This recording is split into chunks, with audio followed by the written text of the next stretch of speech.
For nearly 50 years, everyone in the town believed the same story. The land on the northern ridge had always belonged to the corporation. It was written in official reports, printed in local newspapers, and repeated by company lawyers whenever anyone asked questions. And when old Samuel Harper claimed that his family had once owned a large part of that land, people laughed. Some called him confused. Others said age had finally caught up with him. But Samuel never changed his story. Until the day he died, he insisted that somewhere, buried beneath decades of paperwork, there was proof. The corporation ignored him.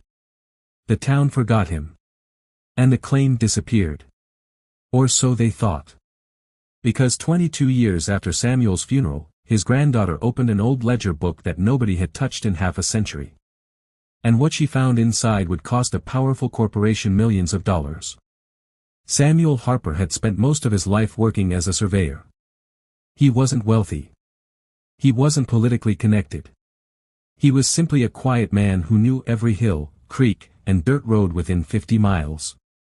Whenever people asked how he knew the land so well, Samuel would smile and say, "Because my grandfather helped map it." Most people assumed it was just an old man's story. But Samuel always believed something bigger. According to family history, the Harper family had once owned nearly 200 acres along the northern ridge. Back in the early 1900s, Samuel's great-grandfather had signed a long-term development agreement with a mining company. The agreement allowed temporary use of the land. Ownership, however, was never supposed to change. At least, that was what the family believed. But decades later, the mining company was acquired. Then acquired again. Eventually it became part of Sterling Industrial Holdings, one of the largest corporations in the state. And somewhere along the way, the land quietly became theirs. At least on paper. In the 1980s, Samuel began asking questions. He visited county offices. He requested records. He spent hundreds of hours examining archives. Again and again, he hit the same wall. Documents were missing. Maps had disappeared. Records ended abruptly. Meanwhile, the corporation's legal department always gave the same answer. The matter was settled generations ago. Without evidence, Samuel had nothing. Friends urged him to move on. Even relatives told him the fight was hopeless. But every year he continued searching. Boxes of notes filled his garage. Folders covered his dining room table. And still, nobody listened. By the time Samuel passed away, his research sat packed inside dusty cardboard boxes. The corporation never thought about him again. 22 years later, Samuel's granddaughter, Emily Harper, returned to her hometown. She was 32 years old and worked as an accountant in Chicago. After her grandmother died, Emily inherited the family farmhouse. She planned to sell it. Nothing more. One weekend, while cleaning the attic, she discovered dozens of old boxes. Most contained photographs and letters. But one box immediately caught her attention. Across the side, written in fading black marker, were 4 words. Land claim, do not discard. Emily almost threw it away. Instead, curiosity made her open it. Inside were maps. Survey sketches. Receipts. Correspondence. And dozens of notebooks filled with Samuel's handwriting. For hours she sat on the attic floor reading. The deeper she went, the more one thing became clear. Her grandfather had not been chasing a fantasy. He had been following evidence. Lots of evidence. But something was still missing. One final piece. The document Samuel had spent decades trying to find. The breakthrough came by accident. Several weeks later, Emily visited the County Historical Society. She hoped to locate old property maps.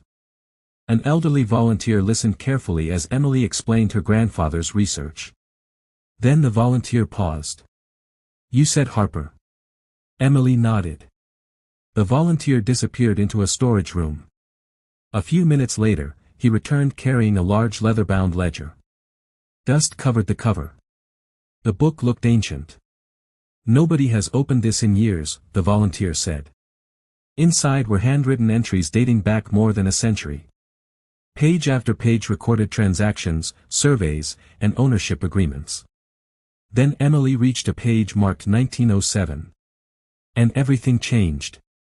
There, written clearly in dark ink, was an agreement between Samuel's great-grandfather and the original mining company. The wording was unmistakable. The company had been granted operational rights. Not ownership. Ownership remained with the Harper family. The ledger even referenced renewal requirements that had never been completed. Emily stared at the page in disbelief. The proof Samuel had searched for his entire life had been sitting quietly on a shelf. Waiting. Emily contacted a property attorney. At first, he was skeptical. Then he reviewed the ledger. His skepticism vanished. The attorney assembled a team of historians and title experts. Over several months, they reconstructed the property's entire ownership history. The results were shocking. Somewhere during a corporate merger in the 1950s, operational rights had been incorrectly converted into ownership rights. The error was copied into future records. Each generation assumed the previous records were correct. Nobody checked the original agreement. For decades, the mistake continued growing. And now the land was worth millions. Not because of mining. Because a luxury resort development had recently been approved on part of the ridge. Suddenly, an old family claim wasn't just history. It was a financial threat. When Sterling Industrial Holdings received notice of the claim, executives were stunned. Their lawyers immediately challenged the evidence. They argued the records were incomplete. They questioned the ledger's significance. They insisted ownership had long been settled. But Emily's legal team had something powerful. The original chain of documentation. Independent experts verified the ledger. Historians authenticated the handwriting. Surveyors matched property descriptions. One piece after another strengthened the case. Soon, the corporation faced a difficult reality. The claim was real. And if the court agreed, decades of assumptions could collapse. The case attracted statewide attention. Reporters filled the courtroom. Residents packed the public gallery. Many remembered Samuel Harper. The man everyone had dismissed. Now his name was suddenly everywhere. For weeks, lawyers argued over contracts, maps, and historical records. The corporation relied on modern paperwork. Emily relied on original evidence. Again and again, the discussion returned to one document. The ledger. The book nobody had opened for decades. The judge spent days reviewing its contents alongside expert testimony. Then came the ruling. Silence filled the courtroom. The judge concluded that the original agreement never transferred ownership. The corporation had inherited usage rights, not title ownership. The historical record supported the Harper family's claim. The courtroom erupted. After nearly 50 years, Samuel Harper had been proven right. The settlement that followed was enormous.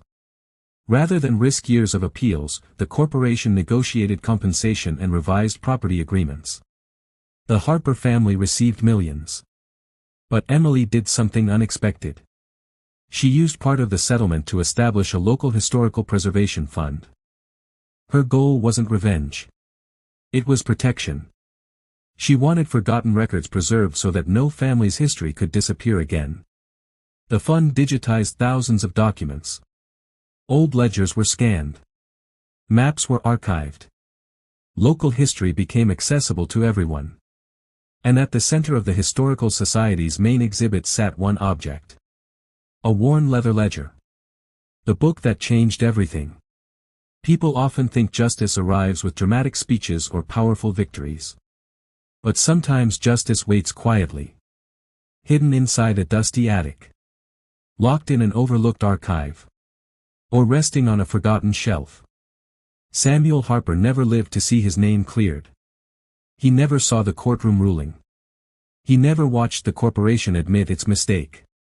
But because he refused to stop searching, he left behind something even more valuable than evidence. He left a trail. And one day, his granddaughter followed it. A single ledger page accomplished what 50 years of doubt could not. It told the truth.